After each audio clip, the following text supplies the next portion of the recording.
Good evening, everyone. Gabs here. What's in the glass? Digital beer stream. Happy Wednesday. Happy Wednesday to everyone. This is the 24th of February, so we're getting close. A very special month.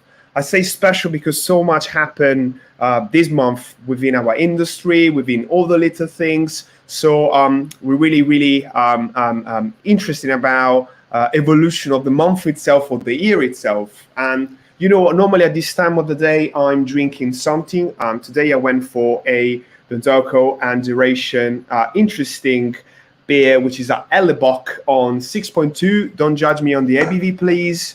I'm going to have a cheers very soon with the guests. And I always want to remind our viewers what's going on in this show.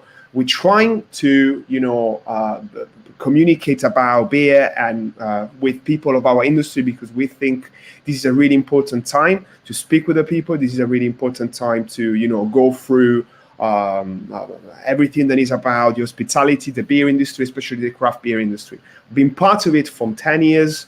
And I loved since day zero to, speak with the people, try to understand what the real matters and the trends, what is going on. And the contact with the people is sometimes, probably most of the times, more important than the contact with the liquid itself and the product itself. So I'm trying to be the best beer communicator I can. And this is how we end up to have the digital beer streams, which started last May. We did 48 different ones. And on Instagram, it went really well. It was brilliant. We really enjoyed to do that. And then we slightly change platform and we slightly change type of, show and the vibe and everything. Right now, we just want to talk about the best business around London, and at the same time try to understand how all of this entire period of time has been for them. And again, the craft beer community is normally very much, concentrating in areas like North London, East London, Northeast London, somehow the beginning of the South London. But there are so many other interesting areas in the city itself, Southeast, Southwest, West, that not many people actually are having a look at. And when I heard that I could have the chance to speak with our pub and with people behind the pub based in Eltham in the southeast of London, which is actually an area that I'm looking quite closely for personal reasons. I always wanted to jump on board and understand what Stu and Rachel had to say about, how has been their experience so far. I'm pretty sure they've been quite busy. They're having a service called Deliverstu, which I would love to hear more in a second. And I normally introduce the guests right now. So please, if you want to welcome them with me. Hello, guys. Hi. Hello. Nice to have you here. Cheers. Cheers. May I ask you, what are you drinking today? Well, I'm drinking the new Siren and Elusive Bipper. Oh my gosh, yeah. Are you a fan of the Bipper? Absolutely, yes. Yeah, it's really good. It's really good. I'm drinking the Blueberry Session Sour from Vault City. Lovely. Good choices in here, I'm telling you. Well, welcome, guys. Brilliant to have you here. Brilliant to know that you're drinking great beers along with me today. And how are you? We're good. Yeah. Early start for me. So we started doing coffee at the pub. So okay. Yeah, early mornings. New thing. It's interesting. All right. Well, you need to try as many different things you can in these days to try, to please and in a way, invite as many of your regulars or new customers to notice you and appreciate what you do. And I always wait too long before asking the guests to introduce themselves and where they work and what is their business. But I think today I could go straight away. So would you mind to tell us about you guys?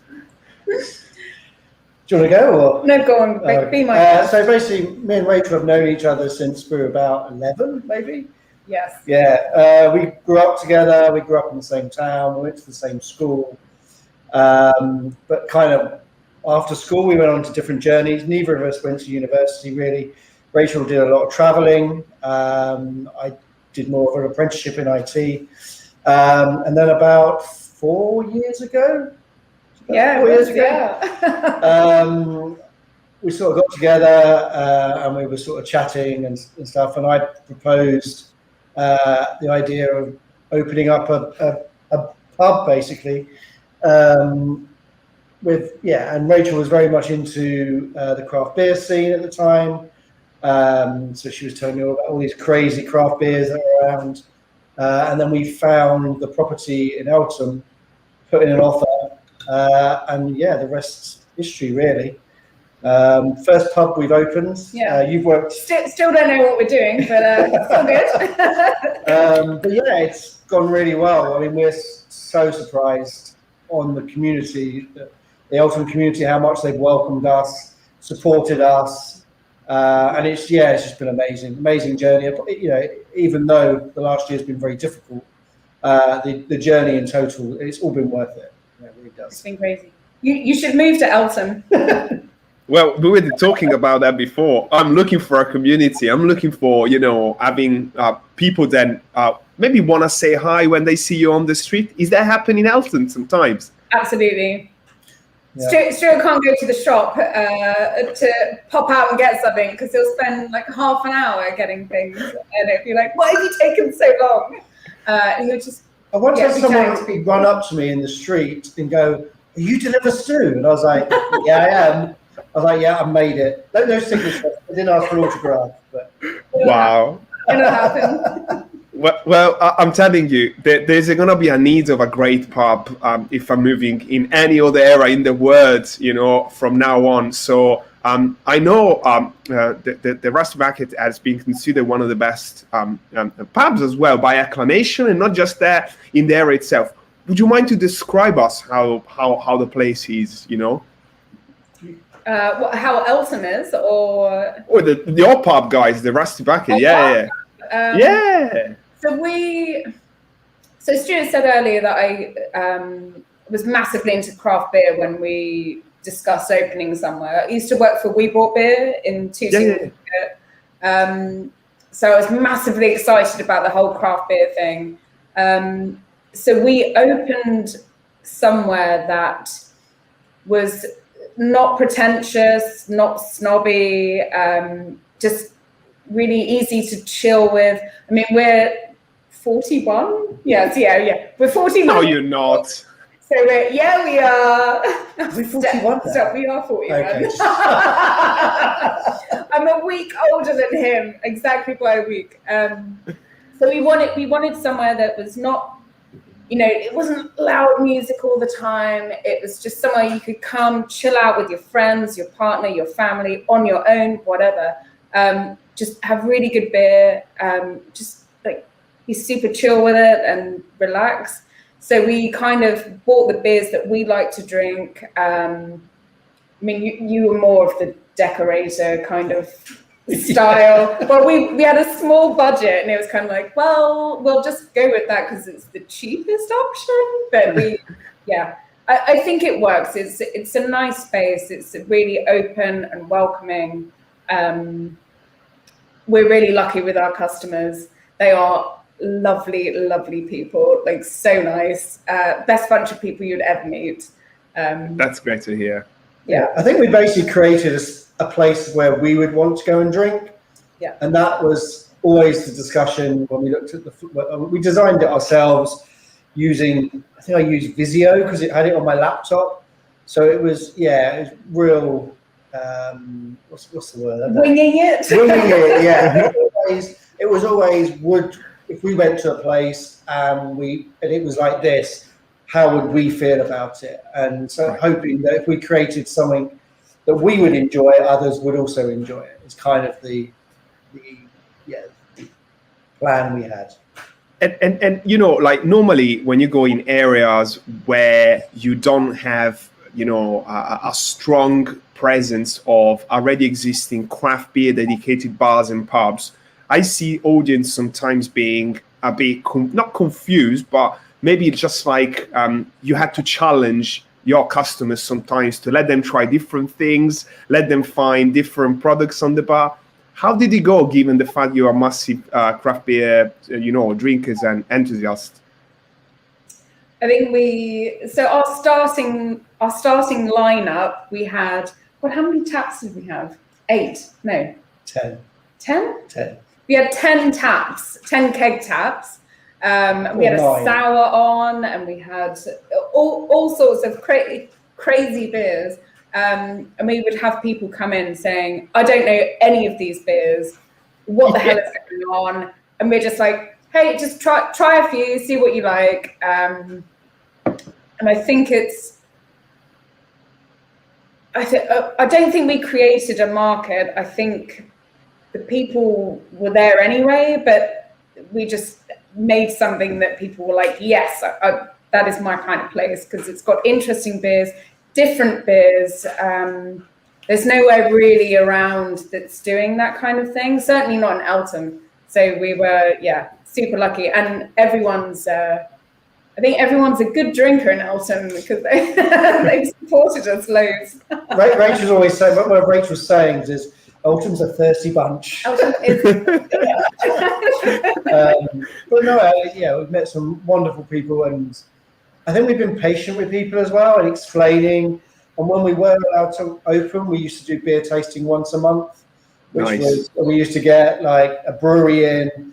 We used to get a local independent food provider, and it was just a night for people to learn about beer and to also meet people. And they were really popular. I mean, they used to. I think when breweries turned up, they were shocked how many people we had attending those, and also how many people we could fit into our pub. I mean, I think they were used to going to like meet the brewer events where like 20 would turn up. We would have easily 40 to 45 at every event. Wow. It's good fun. Yeah, really good fun.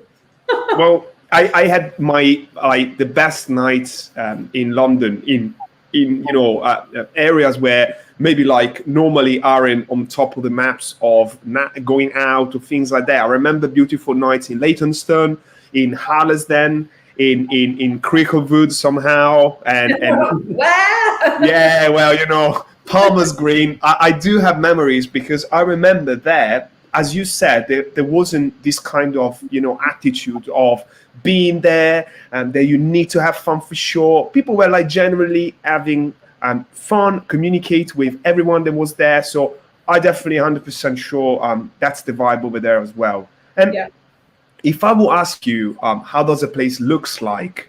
It's like multi-floors. Do you have an outside area? How does it look like?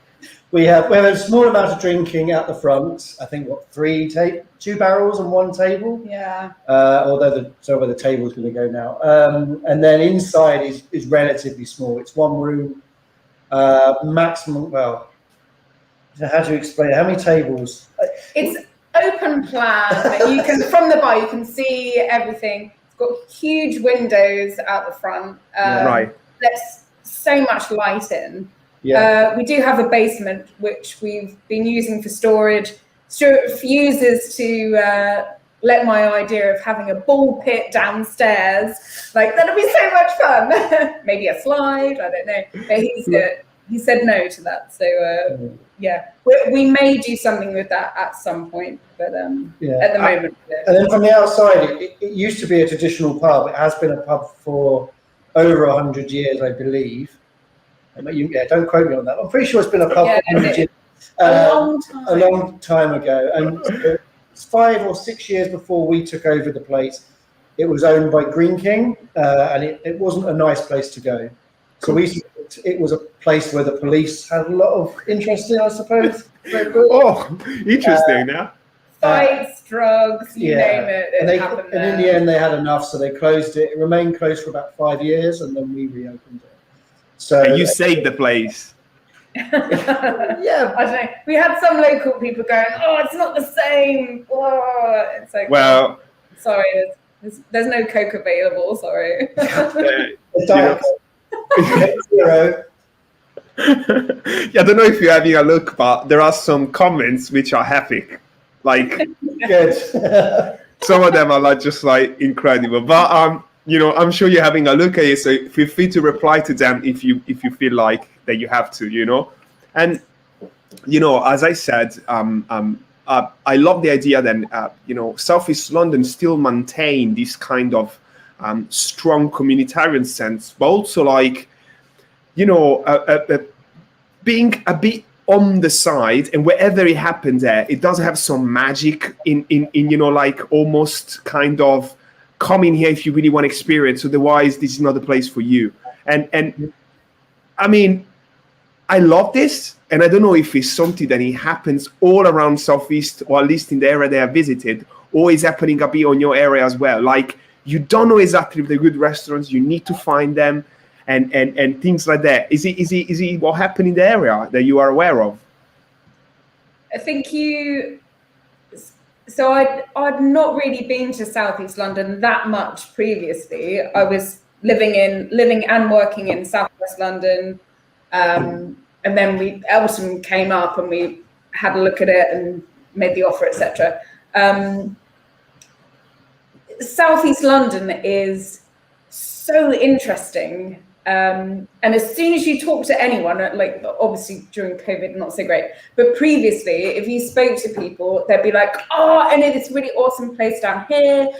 Oh, don't go to there, that's rubbish. Like, check that place out over there. And you'd have all these tips, and everyone's so super keen to like tell you about all these cool places that you would never ever find. Like, you could go on Time Out and whatever, and it'd be like the normal stuff. But if you just talk to like random people in Southeast London, they'll be like, go here, go here, go here. It could have been the fact that maybe the transport links are a bit more like, different than probably some of the areas. Like, you do have trains, and then you do have some kind of very, very like busy areas. I think like about Greenwich, rather than, not even know exactly what it's gonna be super busy there. Is it probably one of the reasons? I think with Southeast London all the trains head back into central London. There's not much of an infrastructure to move, apart from buses, to move from one part of Southeast London to another part, because it's quicker to go into town. So I think a lot of people, if they go out, they go into town because it's quicker to go on the train than to get 3 buses to travel like 3 miles west or east. Does that make sense? Yeah, for sure. Yeah. And I think I think because of that, I think you have these hidden gems, and it is a bit like I used to live in Aldgate before I moved down this way, and you go out in Aldgate, and there's so many good bars, there's so many cool places, there's so many places opening up as something else, and you kind of have choice fatigue. But in Southeast London, it is kind of what you know. And who you know, and if someone recommends something to me, I'm like, oh, and I put that on my list of checking out. And yeah. That as well. There's some great places in Lewisham, but if you just went to Lewisham, you'd go. I think you would think, well, I thought it was cool. You have to know where these places are, and you have to know where these. Yeah, does that make sense? Well, I'm a great walker. I like to walk. Sometimes I do Finsbury Park, Crystal Palace. We can do it, I don't mind. It's fine for me. And like, I know that if I will move close to you guys or in your area where you are, I will have to walk even more to try to understand and get an idea about everything. And that is very fascinating. And how was the area, and how was affect, as well, all the Rusty Bucket, existence since 12 months ago? How did it change? Because I heard stories about the South London, East London, North London, and don't know exactly how South East London was completely like a desert island when the pandemic started, or there were people anyway trying to communicate in different ways. How was like? I think when lockdown was announced, like at the end of March kind of time, I think we were shut for we closed for maybe 2 or 3 days, and then we were like, we need to do something about this. There's not many independent pubs near us. There's a few micro pubs in like Sidcup and well, there's one other micro pub, isn't there? The Long Pond, in Eltham. But that's Okay. cask beer as opposed to like keg beer or anything. I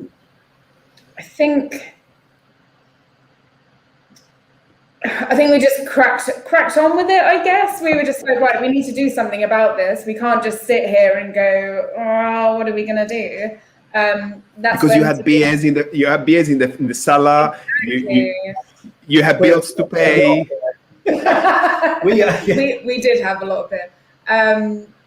Yeah, we were just like, right, we need to do something now. So it was basically people can't come to us to get beer, so we need to get the beer to the people somehow. And we floated the idea of Deliverstu. I'm amazed that Deliveroo have not tried to sue us. We are massive now. We're huge. Huge, massive. And we were just like, we need to do something, basically. So yeah, and it took off from there. We did 1 day a week, and then now we're doing three days a week delivering. Yeah. So wow.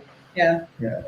And new customers, do you have like a strong customer base, or they changing from time to time? Yeah, how does it work? We had customers at one point that had never been to the pub, and they were like, "Oh, I'm so looking forward to finally coming to your place." Yeah. So we're like, "Have you never been?" They're like, "No." Yeah, so mixed really. A lot of customers that we recognise, a few new customers that we've kind of met through this event. Event, not an event, is it? Disaster. Well, disaster. It is a disaster. Yeah. I mean, Eltham was really quiet during lockdown 1. I think the other lockdowns have not been as quiet from a traffic point of view, from a busyness in the street. This is still a lot quiet. Obviously a lot quieter than normal. Yeah. But I think lockdown 1, it was just the streets were empty, and no traffic whatsoever. I think Dominic Cummings, when he did his eye test, I think that's when people were like, sod this, why am I staying in and not seeing anyone, not seeing my family, whatever. I think that was maybe the turning point when people just thought, no, I'm not going to do it. I think we don't. Is it political? Oh yeah, we agree that we weren't going to talk politics. Hey, maybe he's gonna start. Maybe a question is coming, so you did well. I'll go and get the soapbox 1 second. Yeah, we won't talk about the Tories. Well, Tories. let me put it this way. I was spending a lot of time in Hackney at that time, and I remember I didn't feel any lockdown at all. When I was coming back to my area in Finsbury Park, it was feeling like 2 different cities with 2 different timelines. One was 2001, one was 2020. So like some people never stopped. Really, and this is in Hackney, is it? So people were just carrying on, and London Fields. I think that some pubs in Hackney never really stopped to empty their draft lines, even when it was not allowed to. So that's why my question is recurrent, knowing I want to know what happened in different areas, because I saw differences at that time. But let me put it this way. I don't think anyone was bending the rules. We certainly, it was like close, that's it. No selling pints. There's none of that. It was like to the book. Yeah, and then because we had to, it was a scary time as well. We didn't know, what sort of contact could spread it and stuff like that. So we didn't allow takeaways from the pub, and even then, still in sealed containers, not with plastic cups. Till probably way after the first lockdown. I think it was a few weeks after we probably could have started doing it. We were allowed to do that, but I know what you mean. I drove through London through Putney. On West London, the bars were still doing plastic takeaways, and the streets were covered with people just drinking and socialising, and I was like, wow. That's what messed it up, I think. The pubs doing that, but it's like don't do that, because then you give the media all these photos of like people going crazy in the streets, and so there's no need for that. The conversation that I had, we are producing a show called Turning the Tide, and the show is going to have a look closely how the drinking culture is changing in this country, and especially London. And some people then were in Hackney said, and the reason because that happened is because in area like Hackney, for example, there is such a high, amount of there are a lot of people living in the area itself, so it's really highly populated. And when it was really hot, and maybe there were people, sharing houses between 6, 7, or 8 of them, sometimes they really had to go out and find their own space. But most of the time, their own space was London Fields or Victoria Park. And when that happened, it gave this sense of normality when normal wasn't. And also, again, very kind of, hipster type of crowds. I'm not going to wear a mask. I'm 20. Nothing's going to happen. I live by myself. I don't live with my family. So it felt almost like there was a kind of a challenging type of attitude against the situation. Good reason to move in an area like yours, when there are probably a bit less people and there is a bit more open space, I would say. Yeah, I mean, in central London, when I lived in central London, I lived in a tiny flat. How I'm still with my wife, I have no idea. But we literally had 2 rooms, the bedroom and another room which had a kitchen and a sofa with TV. That was it. Oh, there's also the bathroom, but whatever, in there as much as possible. The other room. Yeah, another room. But so I can imagine being locked down in that small space. The reason why you have it's not so bad having small space in central London is you spend most of it either at work or out going to the pubs or going to the parks and just having fun. Yeah. When all that stops, it's like, our flat's really small. I have to say, I don't. It must have been. Like, I understand why people would do that. They would feel the need to get out. But it's not great. But I guess. Sorry, Bob. Not mentioning, again, the just like the sense of again not knowing exactly what's happening because the information's very, how can I say, coming out in the same way to everyone and in the same way to all the type of public. So if I will ask you actually, how do you think everything has been dealt with? Like, is the hospitality suffering? Is it going to still suffer for a long time? What is your projection for the time being? How do you see? Do you want to go first? Do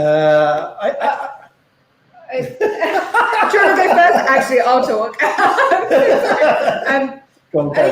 Hospitality has been used as a huge scapegoat. The government was saying, pubs are the massive problem, pubs and bars and everything else. Like, sure,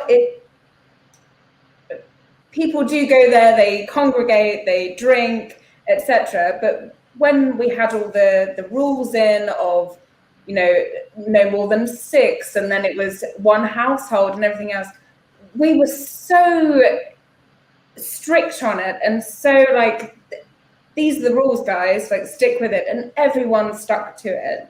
We didn't have any problems at all. But then you can go to a supermarket and you've got someone leaning over you to get some stuff and you're queuing and everything else. I think the pubs, well, the whole hospitality industry, restaurants, bars, pubs, whatever, has suffered a lot.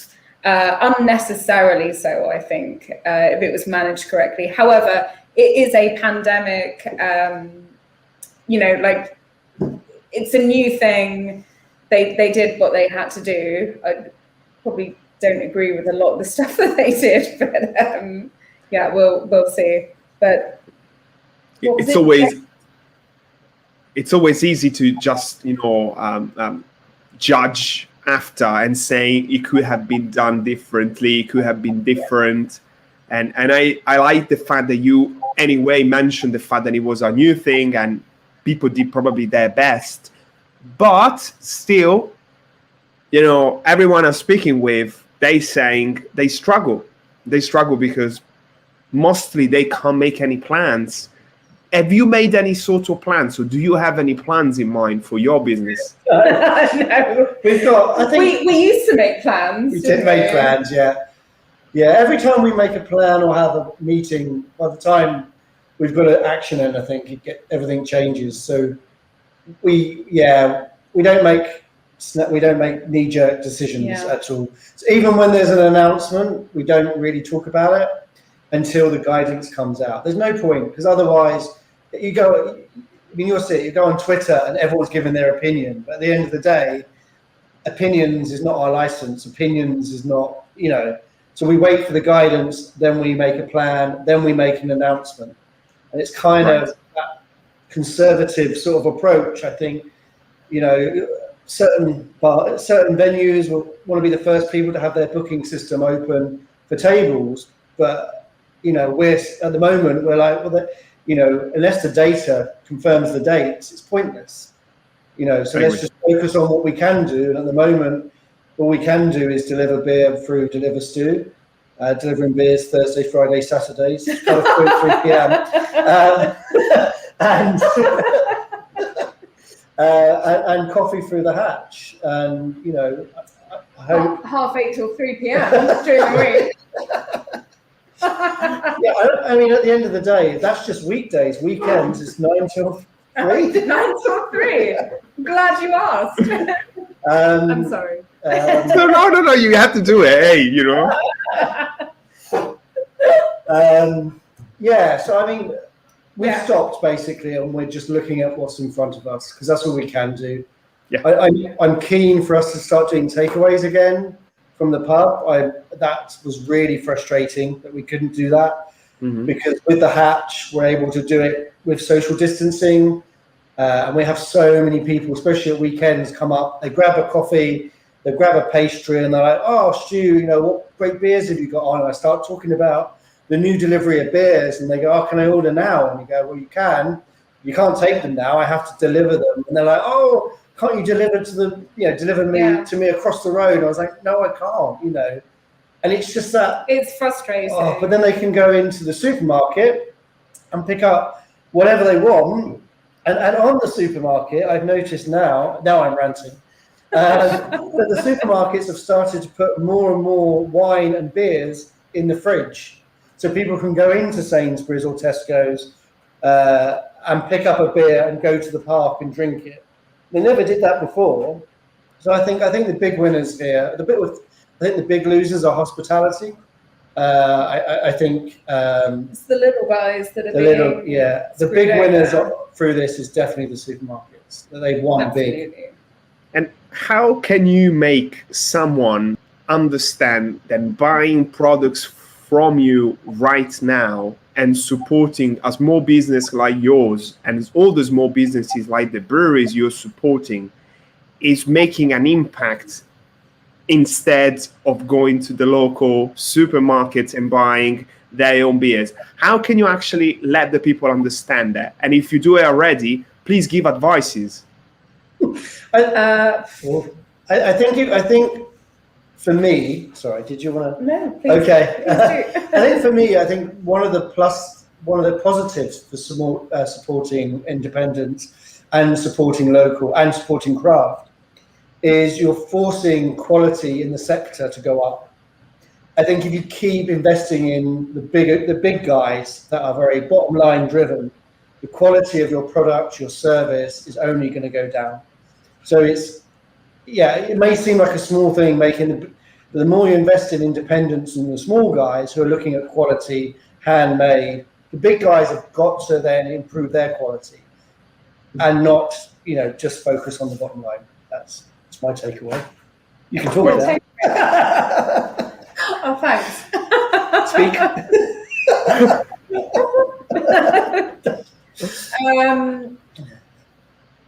I think we were massively lucky in the sense that we were coming up to our second birthday when lockdown happened.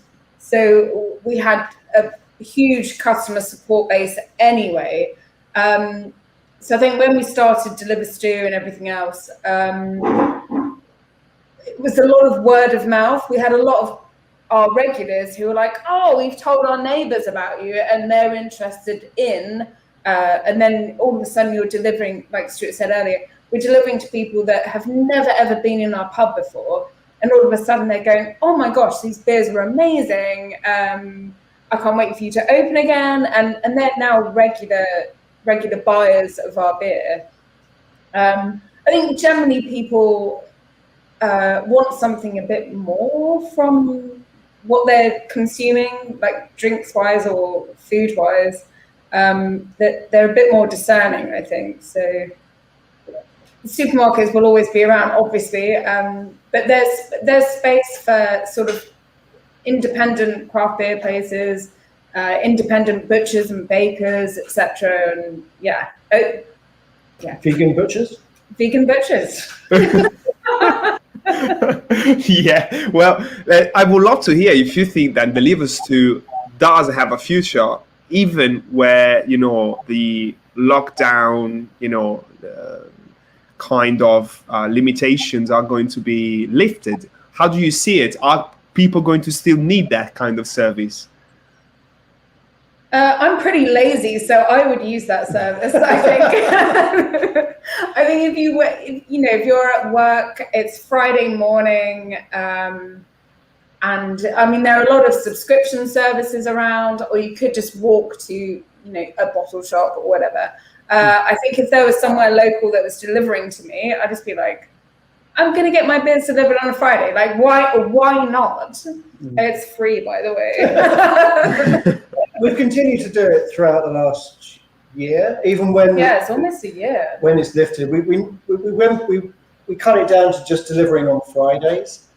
But I think as long as there's a need, I think we'll continue to do it. If the orders drop down to a level, you know, if it's just one or two each week, we may need to then look at it and, you know, maybe change it slightly. But as long as people are keen. Keen? At least, yeah. As long as people, okay. We're happy to continue doing it. Interesting. Okay. And what about drinking at home? Will that then become an excuse to do not come to the Rusty Bucket or any other pubs around, which is going also to create some business issues to pubs? Or do you think when will be possible and safe to, the people will be back to enjoy pubs? This is the main question. I think when it is safe to do so, maybe not the dates that the government say, but when people feel comfortable, and that is like a broad range of dates. Like it could be from the day that the government says it's okay to like months down the line. I think people will probably go crazy and go to the pub because it's not something you've been able to do for it'd be over a year, to go to the pub with whoever, you know, drink some draft beers or cask beer or whatever. But I also think people appreciate drinking at home maybe a bit more, like having people over, cooking dinner for people, and, you know, having a few drinks or whatever. So I think it'll be an interesting time. We have a new summer of love. Okay, fair enough. Okay, guys, maybe it does make sense, you know. and I've got two questions more. One is very simple. Is it possible to find your hoodies on your web shop or anywhere else? Because they really have great colors, you know? Yes, it is. We've got all sizes available: small, medium, large, extra large, extra large, maybe nice.